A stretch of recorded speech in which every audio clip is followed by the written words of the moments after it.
Nagsama-sama ang pamilya Binay ngayong unang taong ng kamatayan ng asawa ni Mayor Junjun Binay. At kabilang sa mga dumalo ang magkakapatid na Aquino. Mula sa lungsod ng Makati, nakatutok live si Maris Umali. Maris!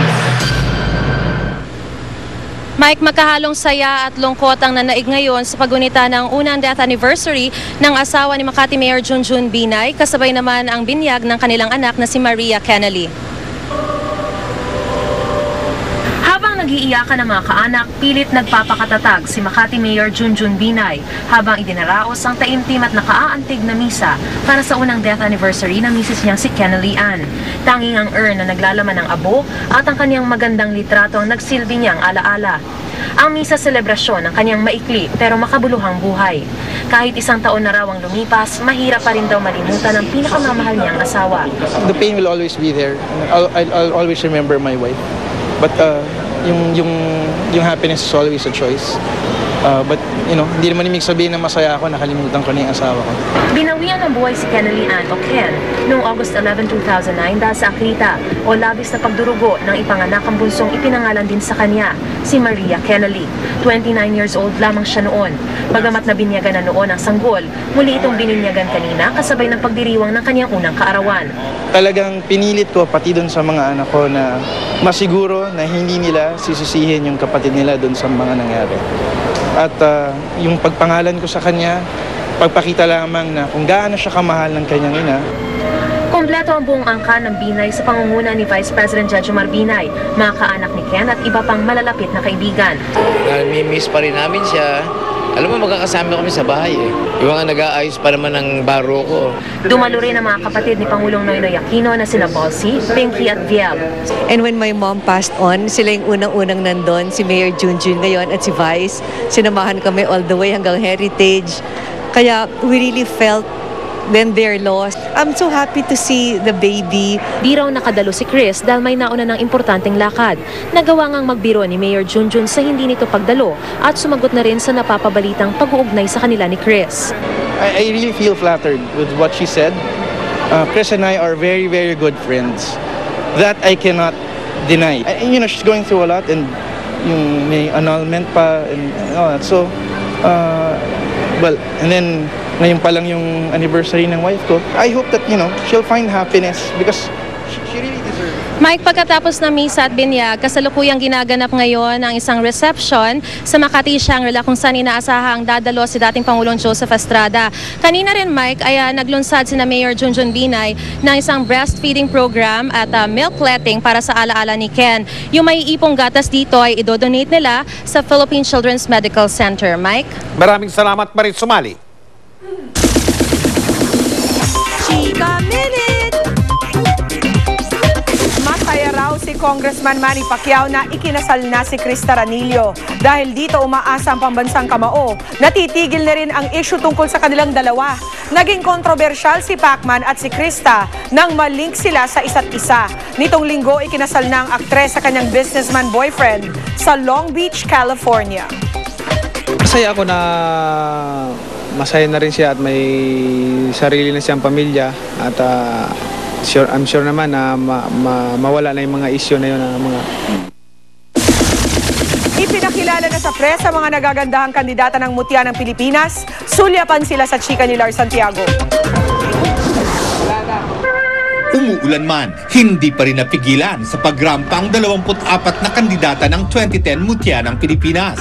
Suot ang kanilang official swimsuit, isa-isang naglakad sa harapan ng mga miyembro ng media, ang mga kalahok. Hindi lang sa pagrampa sila nagpakitang gilas, kundi maging sa pagsasalita.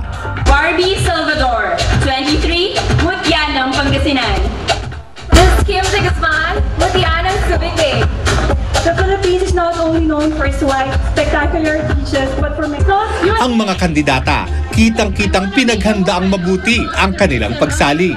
Sa 24 na nagagandahang dalagang ito, pipiliin ang pambato ng Pilipinas sa iba't ibang international beauty pageants tulad ng Miss Tourism International, Miss Asia Pacific, Miss Intercontinental, Top Model of the World at Miss Tourism Queen of the Year. Halos iisa ang dahilan ng mga kandidata sa pagsali sa patimpalak. It is my dream and promoting tourism is one of our advocacy. I wanted to be the ambassador of tourism and I wanted to represent the Philippines in the international arena. Ang iba naman sa kanila, gustong pasukin ng showbiz. Honestly, I want to be an actress or want to be an artist someday. If there would be great opportunities, then I am very willing to open my doors and join showbiz and also to be a supermodel. Gaganapin ang Grand Coronation Night ng 2010 Mutya ng Pilipinas sa Resort World sa August 28. Lars Santiago, updated sa Showbiz Happenings. Naihain na ang petisyon ni Chris Aquino para sa Declaration of Nullity of Marriage nila ni James Yap. Ang mga abogado ni Chris ang nagsumite ng petisyon sa Makati Family Court nitong Lunes. Ang petisyon ay nairaffle sa Branch 140 ng Makati Regional Trial Court sa sala ni Judge Cristina Halavera Sulit. Nagbabalik sa Kapuso Network si Edu Manzano. Masaya raw si Edu dahil sa GMA siya nagsimula bilang TV host. Yan ang chika ni Aubrey Carampel. Balik Kapuso si Edu Manzano. Magiliw siyang binati ng top executives ng GMA Network sa pagpirma niya ng kontrata kaninang hapon sa GMA boardroom. Present sa contract signing sina GMA Chairman, President and CEO, Attorney Felipe Gozon, Executive Vice President and COO Gilberto Duavit Jr., SVP for Entertainment TV Wilma Galvante at ang manager ni Edu na si Jun Rufino. Of course, we are very, very glad because let me call him Edu. He's really very good, not only as a host, but an actor also. So we're glad to welcome him back. Suffice it to say, we are very proud and very pleased na si Edu kapuso muli. Malaking bagay. Natutuwa naman si Edu sa naging mainit na pagtanggap sa kanya ng GMA. Dito raw kasi sa Kapuso Network siya nagsimula bilang isang TV host. I would like to first thank, of course, si Mr. Gozon at Mr. Duavit for yung show of support na pinakita nila sa akin. And I thank GMA7 because they're also providing me an avenue kung saan I will be able to continue rendering public service sa pamamagitan ng mga programang ibibigay. Nang matapos ang eleksyon ay naging involved daw si Edu sa isang private company pero hindi raw talaga niya matanggihan ang alok ng GMA na magbalik telebisyon. Natutuwa naman daw siya na binibigyan siya ng laya ng production team na magbigay ng kanyang sariling ideas sa bago niyang programa.